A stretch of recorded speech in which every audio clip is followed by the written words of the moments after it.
का अन्नदाता। पग पग पर है संग तुम्हारे अन्नदाता। लहू किसानों का बन के पसीना सींचता है धरती का सीना। मेहनत का तेरी हक दिलवाने, नई तकनीक नई खोज बताने। पशुधन को गुणवान बनाना, पौध सुरक्षा को सिखलाना, खेती के सब गुर समझाने, भारत का सरताज बनाने।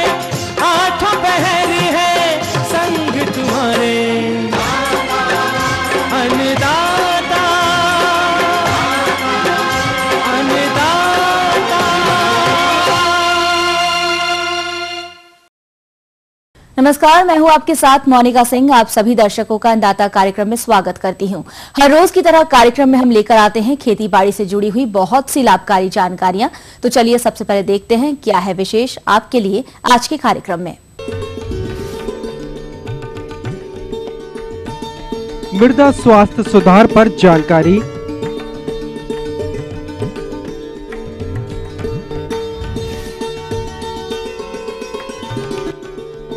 ब्रॉयलर मुर्गी पालन एक कृषक का अनुभव,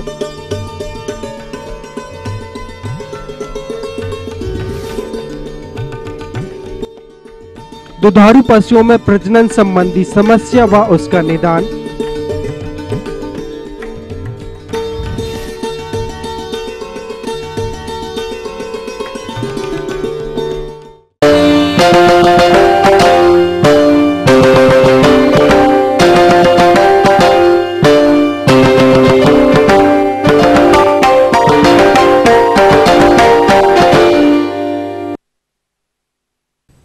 किसान भाइयों, प्रदेश में इन दिनों रबी की बहुत सी फसलें परिपक्व हो चुकी हैं एवं कहीं कहीं तो इन फसलों की कटाई गहाई का कार्य चल रहा है। चूंकि कटाई के बाद खाली पड़े खेतों में फसल अवशेष रह जाते हैं और उन अवशेषों को नष्ट करने हेतु कृषक अक्सर उन खेतों में आग लगा देते हैं, जिससे खेतों की उत्पादकता में भारी कमी आ सकती है। और इसी समस्या को देखते हुए हमारे रिपोर्टर ने संपर्क किया कृषि विज्ञान केंद्र कालूखेड़ा, जिला रतलाम के एक विषय विशेषज्ञ डॉक्टर S.K. पांडे से। तो उन्होंने क्या जानकारी दी, आइए जानते हैं कार्यक्रम के इस अंश के माध्यम से। किसान भाइयों, अभी प्राय देखने में आता है कि गर्मी में ये रबी फसल कटने के बाद जो अपनी नरवाई बचती है, फसलों के जो अवशेष बचते हैं, उसको किसान भाई जला देते हैं। ये बहुत ही मतलब कहना चाहिए कि गलत प्रैक्टिस है और सरकार जो है चाहती है कि जो किसान बंधु जो अवशेष बचते हैं उसको ना जलाएं, उससे काफ़ी नुकसान पहुंचता है। वैसे तो मैं नुकसान बहुत सारा है, लेकिन संक्षिप्त में मैं बताना चाहूँगा कि जिस तरह से अपनी ज़मीन है, ज़मीन क्या है, ये भी एक जीवित पिंड है ना। तो जीवित पिंड में यदि आप आग लगाते हैं, भले नरवाई के रूप में नरवाई को आप जलाते हैं, अवशेष को जलाते हैं, तो जो अपने ज़मीन में जो जीवित जीवाणु हैं वो मरते हैं। इसके अलावा जो वातावरण में भी प्रदूषण फैलता है और मुख्य रूप से अपने को नुकसान ही पहुंचता है। तो कहना चाहिए कि जो आपको लाखों की संख्या में, मैं कहूँगा कि करोड़ों की संख्या, लाखों की संख्या अपन बोल सकते हैं, जीवाणु होते हैं और नरवाई जब अपन जलाते हैं तो उनका नुकसान पहुंचता है। बहुत सारे मित्र कीटों के जो है प्यूपा है, लार्वा है, ज़मीन में पड़े रहते हैं और यदि अपन जलाते हैं तो आगे जो मित्र कीट अपन पैदा जो होते हैं खरीफ सीजन में, जैसे अपन फसल लगाते हैं, बहुत सारे मित्र कीट होते हैं जो आपको मालूम है कि परागण की क्रिया में वो काफ़ी सहायक होते हैं। तो ये सारे जो मित्र कीट हैं उनके जो स्टेजेज हैं, मान लो प्यूपा स्टेज में हो, लार्वा स्टेज में हो, उसका नुकसान पहुंचता है और ज़मीन में जो ऑर्गेनिक कार्बन है उसका भी ह्रास होता है और आपका जो पीएच है, कहना चाहिए कि जो टेक्सचर है, स्ट्रक्चर है, सॉइल का पूरा गड़बड़ा जाता है, नुकसान पहुंचता है। इसीलिए किसान बंधुओं को सलाह दी जाती है कि आप नरवाई को ना जलाएं। उसके जगह पे बहुत सारे आजकल मैकेनाइजेशन का ज़माना है, यंत्रीकरण का ज़माना है, रोटावेटर आजकल हर जगह उपलब्ध है। चाहे तो आप कस्टम हायरिंग सेंटर से आप रोटावेटर ले सकते हैं। हमारे कृषि विज्ञान केंद्र में भी रोटावेटर उपलब्ध है। तो रोटावेटर से भी आपके जो अवशेष हैं वो भी काफ़ी काफ़ी जो है आसानी से कट करके मिट्टी में मिल जाते हैं। तो आप इन यंत्रीकरण का सहारा लें और उसके माध्यम से नरवाई को आप तोड़ करके मिट्टी में मिला करके उसका आप लाभ ले सकते हैं। उससे आपको फ़ायदा ही होगा। नरवाई यदि कट करके रोटावेटर के माध्यम से ज़मीन में मिलती है तो आपका उससे जो है सॉइल हेल्थ पर असर होता है, सॉइल हेल्थ इम्प्रूव होता है, ऑर्गेनिक कार्बन की मात्रा बढ़ती है ना। तो आप किसान बंधुओं से ही मेरी गुजारिश है और शासन भी यही चाहती है कि आप नरवाई को न जलाएं और उसके जो लिए जो यंत्र उपलब्ध हैं उसका इस्तेमाल करें। इसके अलावा किसान भाइयों, यदि आपने गेहूं की फसल लगा रखी है तो आप इसकी कटाई कंबाइन हार्वेस्टर द्वारा करवाएं तथा कटाई के उपरांत खेत में जो फसल अवशेष बच जाएंगे उनको समाप्त करने हेतु आप एक्स्ट्रा रीपर यंत्र का प्रयोग करें। इससे आपको फसल अवशेषों से भूसा प्राप्त होगा, जिसे बेचकर आप अतिरिक्त आय प्राप्त कर सकते हैं। इसके साथ ही आप खेत में रोटावेटर चला सकते हैं। इससे फसल अवशेष भूमि में मिल जाएंगे अथवा आप ग्रीष्मकालीन गहरी जुताई कर सकते हैं। इस क्रिया से भी फसल के बचे हुए अवशेष मिट्टी में मिल जाते हैं तथा सड़ गलकर भूमि में कार्बनिक पदार्थों की मात्रा को बढ़ावा देते हैं, जो कि आने वाले खरीफ मौसम की फसलों के लिए लाभकारी सिद्ध होते हैं। इस प्रकार किसान भाइयों, आप खेत में आग न लगाकर इन क्रियाओं को अपनाते हैं तो आने वाले समय में आपको इन क्रियाओं से अच्छा लाभ प्राप्त होगा।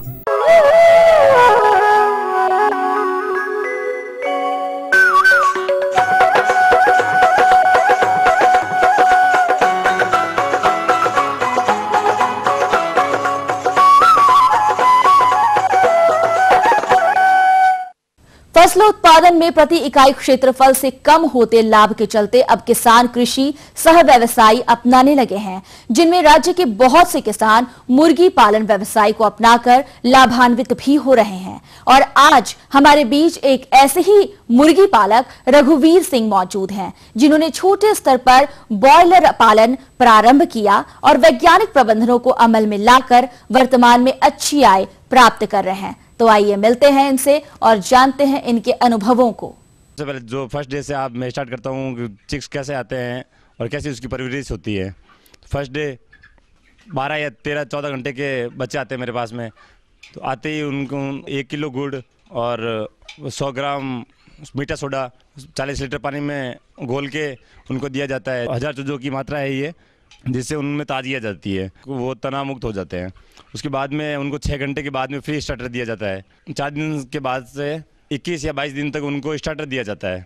उसके बाद में उनको 21 दिन से जब तक वो उनको बेचे नहीं जा सकते तब तक उनको जो इनका मसाला आता है खाने के लिए वो और मक्का दोनों पीस के दिया जाता है, कंसंट्रेट करके दिया जाता है। इसमें एक रेडीमेड मसाला भी आता है जिसको हम फिनिशर कहते हैं।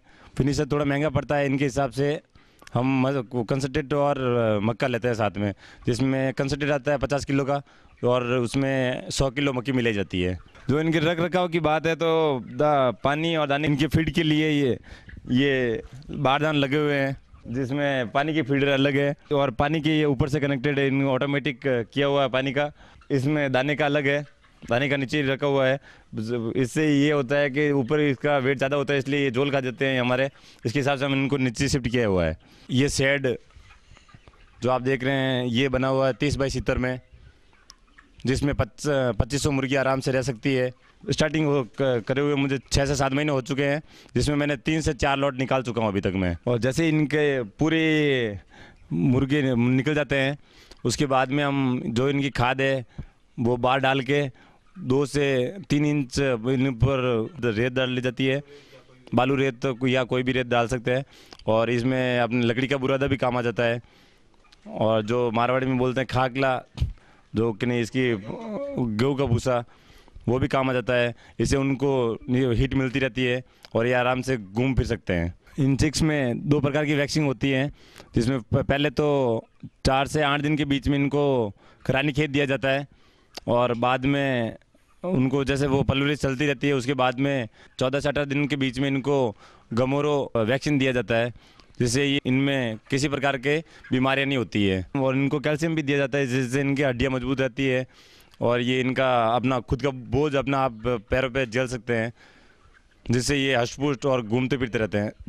और इसमें बर्ड्स में इन 100 चूज़ों पे 20 ml इनको कैल्शियम प्रतिदिन दिया जाता है। उसके बाद में इनकी वापस पोसार के इनके लिए बता देता हूँ। ये पर डे के हिसाब से इनकी क्वांटिटी बढ़ती रहती है। 1 दिन से 21 दिन तक ये इनको 1 किलो स्टार्टर तो खिलाना ही पड़ता है, जिससे इनका बॉडी वेट बढ़ता रहता है। उसके बाद में मसाला और मक्की डाल के खिलाया जाता है। इनको 1.5 से 2 किलो के बीच में ये खाते हैं, जिससे ये 32 से 36 दिन में 2 किलो की हो जाती है। सुगना का मेरे पास चिक्स है, अभी बर्ड है जो बहुत ही अच्छा रहता है। ये 32 से 36 दिन में 2 किलो का वेट पकड़ लेती है। अभी ये 36 दिन की हो गई है, इनका 2 किलो से ऊपर वेट है, जिससे मैंने सेलिंग कर ली है। 2-3-4 दिन हुए हैं मुझे, और 1-2 दिन में इनको निकालने की तैयारी है। और रही बात इनके पालने पे खर्चे की, तो इनका 35 दिन तक ये 90 से 95 रुपये के बीच में खा लेती है पर बर्ड।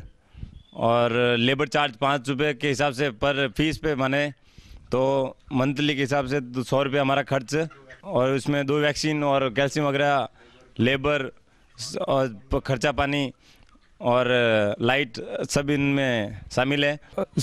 इसमें 35 दिन तक खर्चा 90 से 100 के बीच में हमारा टोटली पहुंच जाता है। और जैसे कि आज मार्केट रेट हमारी जो आती है, दिल्ली की अपडेट चलती है, इसमें मार्केट रेट 64-65 रुपये, 70 भी आ जाते हैं कभी कभी। तो जिसमें से जैसे कि मंथली की 60 रुपये हम गाड़ी भरवाते हैं किलो पे, और इनके 2 किलो वेट है बर्ड की, तो इसके हिसाब से हम पर फीस पे 20-30 रुपये कमा लेते हैं, जिसके हिसाब से हमारी इनकम 40-45 हज़ार तक पहुंच जाती है, जिससे हमें भी अच्छा मुनाफा हो जाता है और ये भी टाइम पे निकल जाती है, तो हम नए लॉट भर सकते हैं। अगर मेरे किसान भाई कोई भी ये मुर्गी पालन करना चाहते हैं तो मेरे हिसाब से तो बेस्ट है। ये थी कुछ उपयोगी जानकारियां। अब लेते हैं एक छोटा सा ब्रेक, जल्द लौटेंगे और कार्यक्रम में आगे हैं महत्वपूर्ण जानकारियां। बने रहिए हमारे साथ।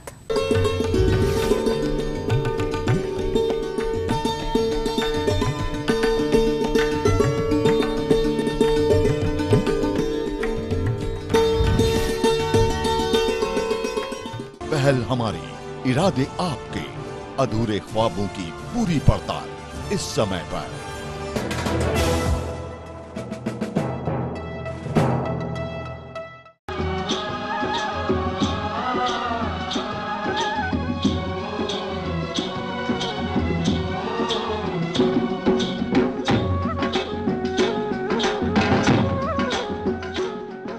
ब्रेक के बाद एक बार फिर से आप सभी दर्शकों का अन्नदाता कार्यक्रम में स्वागत है। बढ़ते हैं अगली प्रस्तुति की ओर।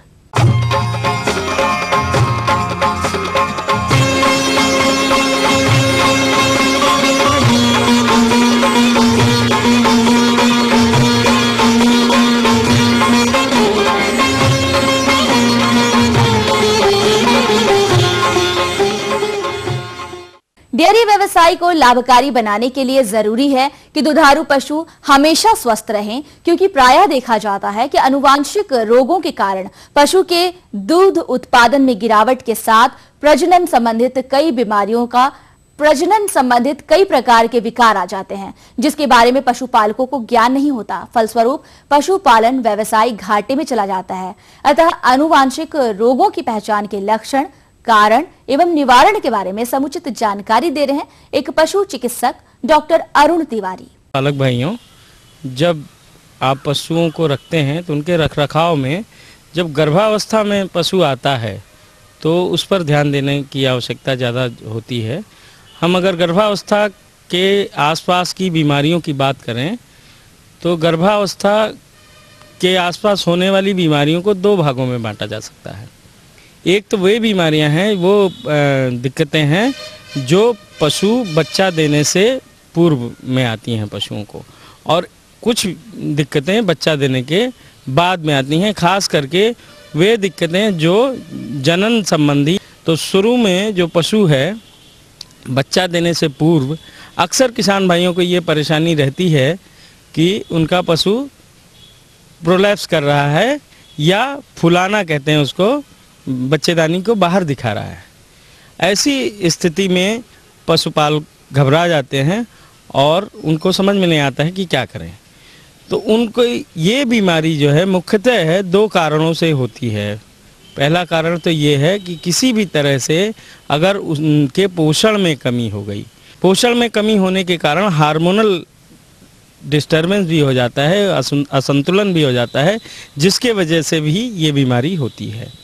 तो ऐसी स्थिति में हमको ये होने ना पाए, इसके लिए सबसे पहले हमें जो तैयारी करनी है कि पशुओं के पोषण को दुरुस्त रखना है। गर्भावस्था में 6 माह से ऊपर जब पशु हो जाता है गर्भित, तो उसको गर्भधारण भत्ता या प्रेगनेंसी अलाउंस भी देना आवश्यक हो जाता है। ये भी 1 किलो संतुलित आहार होता है, चाहे आप पशु आहार दे दें या अपना संतुलित आहार जो आप बनाते हैं घर पे उनको दे सकते हैं। साथ में आप मिनरल मिक्सचर 50 ग्राम कोई भी मिनरल मिक्सचर ले लें, अगर आपने दाने में नहीं मिलाया हुआ है तो अलग से उनको ज़रूर दे दें। कैल्शियम आप किसी भी अच्छी कंपनी का लेके 100 ml कैल्शियम प्रतिदिन उनको अवश्य दे लें जब दूध दे रहा हो पशु, ताकि इन चीज़ों की कमी उनके अंदर ना होने पाए।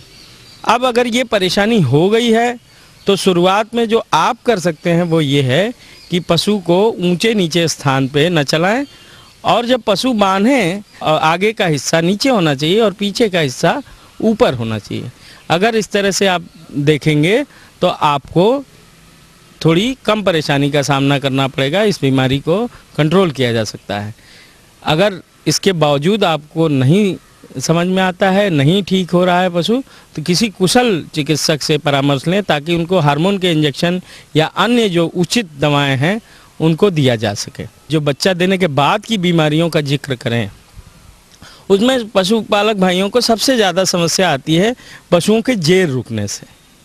तो पुनः अगर हम ये देखें तो ये पोषण जो हमारा कम था पहले का, उसके वजह से पहली समस्या है, पहला कारण उसका पोषण है। दूसरा कारण इसमें संक्रमण है। अगर किसी भी वजह से संक्रमण है और पशु या तो बच्चा गिरा देता है, गर्भपात हो जाता है, या फिर सामान्य बच्चा भी देता है, तो किसी वजह से अगर बच्चेदानी में संक्रमण है तो ये जेर नहीं निकलती है। और हार्मोन की अगर डिस्टर्बेंस हो जाए, असंतुलन हो जाए, तो भी नहीं निकलती है। ये अगर बच्चेदानी जेर फंस जाए तो पशुपालक भाइयों को कतई घबराना नहीं चाहिए। किसी भी कुशल पशु चिकित्सक से संपर्क करें। निकली हुई जेर को काट के अंदर दवाएं डाल दी जाती हैं ताकि जो भी जेर है वो गल के धीरे धीरे बाहर आ जाती है 2-3 दिन दवाएं डाल के, और कुछ अन्य दवाएं पशु चिकित्सक के परामर्श से देनी पड़ती है, इससे वह जानवर ठीक हो जाता है। एक समस्या और आती है बच्चा देने के तुरंत बाद, जो मिल्क फीवर कहते हैं। बच्चा जानवर खड़ा नहीं हो पाता है, तो उसमें होता क्या है कि जब पशुपालक भाई ज़्यादा मात्रा में उससे खीस निकाल लेते हैं या कोलेस्ट्रम निकाल लेते हैं, तो एक तरह से पशु में कैल्शियम की कमी हो जाती है, और कैल्शियम की अचानक कमी होने के कारण पशु बैठ जाता है। तो इसमें अगर आप किसी चिकित्सक को बुलाएंगे, कैल्शियम चढ़ाने के बाद पशु अपने अवस्था में, सामान्य अवस्था में आ जाता है और सामान्य दिनचर्या में भी आ जाता है, दूध भी ठीक हो जाता है। तो इन बातों को अगर हम ध्यान में रखें तो पशुओं के गर्भाधान के समय होने वाली बीमारियों से बहुत आसानी से बचा जा सकता है और अपना लाभ बढ़ाए। आगे और भी है कुछ रोचक जानकारियां, पर यहाँ पर रुकेंगे एक और कॉमर्शियल ब्रेक के लिए।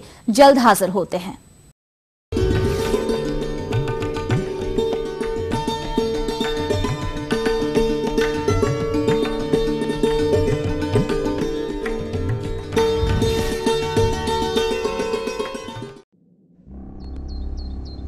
ख्वाब जो बुलंदियों पर पहुंचाते हैं, ख्वाब जो मेहनत करना सिखाते हैं, ख्वाब जो जर्रे को सितारा बनाते हैं, लेकिन अब भी अधूरी है कौम की तस्वीर। एजुकेशन के मामले में एक प्राइमरी स्कूल यहाँ पे मिला हुआ, वो जो बहुत जमाने पहले मिला था वही आज तक चला आ रहा है। बच्चा बीमार रहना पड़ा, पानी बहुत कमी है। जो यहाँ से वोट लेने के लिए आते हैं, जीत के चले जाते हैं, हम करेंगे, लेकिन कोई भी नहीं आता करने के लिए। आपके ख्वाब आपका इंतजार कर रहे हैं। देश के 20 करोड़ मुसलमानों की आवाज है ईटीवी उर्दू। पहल हमारी, इरादे आपके, अधूरे ख्वाबों की पूरी पड़ताल इस समय पर।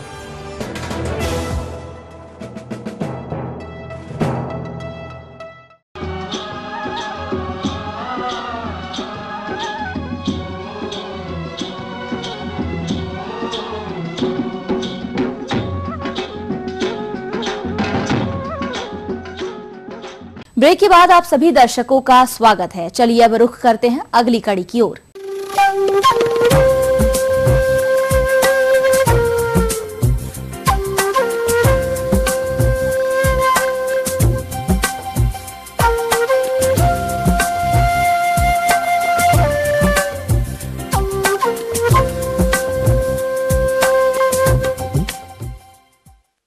मौसम के अनुसार प्रबंधनों पर ही टिकी है आपकी खेती बाड़ी, इसलिए मौसम पूर्वानुमान और उस पर आधारित साप्ताहिक कृषि सलाह इस प्रकार है। ग्रामीण कृषि मौसम सेवा, भारत मौसम विज्ञान विभाग एवं जवाहरलाल नेहरू कृषि विश्वविद्यालय जबलपुर तथा राजमाता विजयाराजे सिंधिया कृषि विश्वविद्यालय ग्वालियर एवं इंदिरा गांधी कृषि विश्वविद्यालय रायपुर द्वारा प्राप्त मौसम पूर्व अनुमान के आधार पर किसान भाइयों को सलाह दी जाती है कि तैयार फसलों की कटाई करें एवं शीघ्र ही गहाई कर कटी हुई फसलों को सुरक्षित स्थानों पर रखें और गहाई उपरांत अनाज को सुरक्षित स्थानों तक पहुंचाएं। तापमान बढ़ने की संभावनाओं को देखते हुए ग्रीष्मकालीन मूंग एवं उड़द की फसलों में कीट प्रकोप की संभावना है, अतः फसल की सतत निगरानी करते रहें एवं कीट प्रकोप दिखाई देने पर अपने निकटतम कृषि विज्ञान केंद्र के वैज्ञानिकों से सलाह लें। गन्ने के खेत में सिंचाई का प्रबंधन एवं क्यारियों में मिट्टी अवश्य चढ़ाएं। बीज हेतु लगाई गई गेहूं की फसल से विजातीय पौधों को निकालकर अलग कर दें। इस समय कद्दू वर्गीय सब्जियां जमाव की अवस्था में है, अतः लाल कीड़ा जिसे रेड पंपकिन बीटल भी कहा जाता है, इसके प्रकोप की संभावना है। अतः किसान भाई इस कीट के नियंत्रण हेतु मिथाइल पैराथियन 2% धूल का छिड़काव करें। सब्जियों में रस चूसक कीट दिखाई देने पर इनके नियंत्रण हेतु मिथाइल डेमेटॉन 25 सीसी 1 मिलीलीटर दवा प्रति लीटर पानी में घोल बनाकर छिड़काव करें। ग्रीष्मकालीन सब्जियों जैसे भिंडी, बरबटी, मिर्ची एवं बैगन की फसल में कीट व्याधियों का निरीक्षण करते रहें एवं आवश्यकता अनुसार अनुशंसित कीटनाशकों एवं कवकनाशकों का प्रयोग करें। पशुओं के लिए गर्मी में हरे चारे की उपलब्धता हेतु लोबिया, मक्का, बाजरा, ज्वार की बोनी करें। आम के बागों में फल लगने की शुरुआत होने पर सिंचाई देना शुरू कर दें। आम के पेड़ के तने में मिलीबग कीट के नियंत्रण हेतु पट्टियां लगाएं एवं 250 ग्राम प्रति पेड़ फॉलीडाल चूर्ण का जमीन के पास छिड़काव करें। पशुओं को खुरपका एवं मुहपका रोग से बचाने हेतु टीकाकरण पशु चिकित्सक की सलाह से करवाएं। मौसम के बदलाव के कारण पशुओं के पेट में कीड़ों की संभावना हो सकती है, अतः पशुओं के भार अनुसार कृमिनाशक दवा पिलवाएं।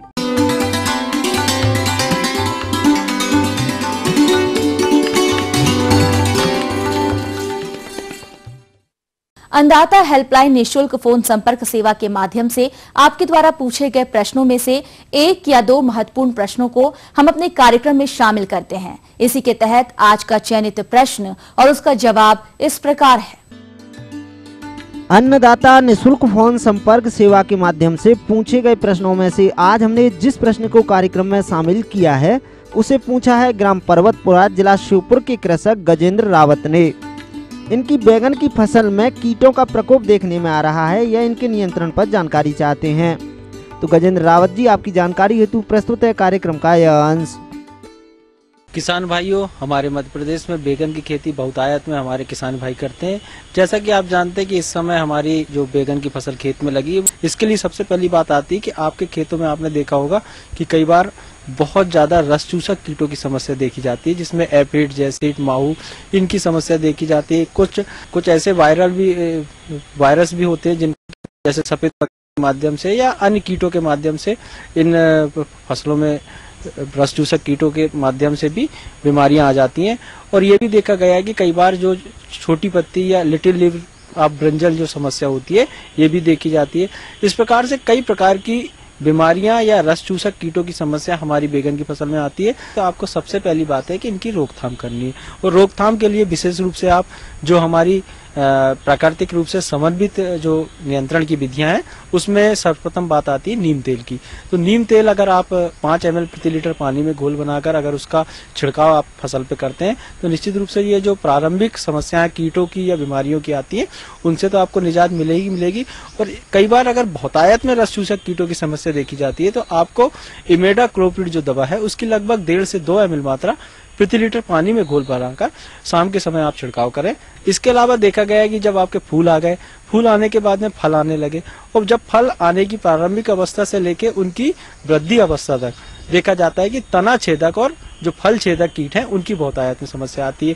ये भी अपने आप को जीवित रखने के लिए आपकी जो बैगन की फसल है उसमें बहुतायत में नुकसान पहुंचाती है। और ये देखा गया है कि ये जो अच्छे हमारे विकसित फल होते हैं बैगन के उनमें छेद कर लेती है और छेद करने के बाद उसके अंदर अंडे दे देती है, जिसमें कुछ दिनों बाद मेगट तैयार हो जाते हैं और उसमें अंदर विष्टा भी छोड़ते जाते हैं। इस प्रकार से आपके जो फल होते हैं वो अंदर पूरे नष्ट हो जाते हैं या खराब हो जाते हैं, जिसमें बदबू आने लगती है।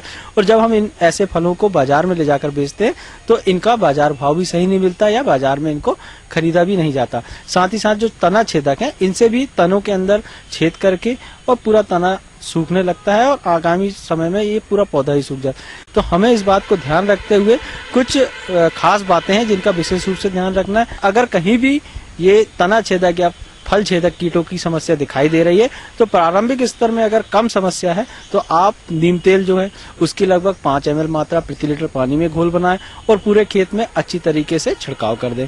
इससे भी आपकी रोकथाम होगी। दूसरी बात आती है कि जब समस्या खेत में बढ़ती ही जा रही है तो आपको सर्वप्रथम चाहिए कि जो हमारे विकसित हुए फल हैं या जो बड़े फल हैं उन फलों को पहले तो पूरी तोड़ाई कर लें खेतों से और उसके बाद आप उसमें जो रासायनिक दवाएं हैं उसमें जैसे इमेडाक्लोप्रिड दवा है उसकी लगभग 1.5 से 2 ml मात्रा प्रति लीटर पानी में घोल बनाएं और उसका छिड़काव अगर आप करते हैं तो आपकी फसल में इसकी जो फल छेदक या तना छेदक कीट है इनकी रोकथाम की जा सकती है। किसान भाइयों, अब बात करते हैं इन उपरोक्त कीटों के समेकित नियंत्रण की। तो सर्वप्रथम खेत की ग्रीष्मकालीन जुताई करें, कीटग्रस्त पौधों को निकाल कर नष्ट कर दें। हमेशा कीट प्रतिरोधी किस्मों का चयन करें। खेत की नियमित साफ सफाई करें अर्थात खेत को खरपतवार मुक्त रखें। खाद की अनुशंसित मात्रा का ही प्रयोग करें।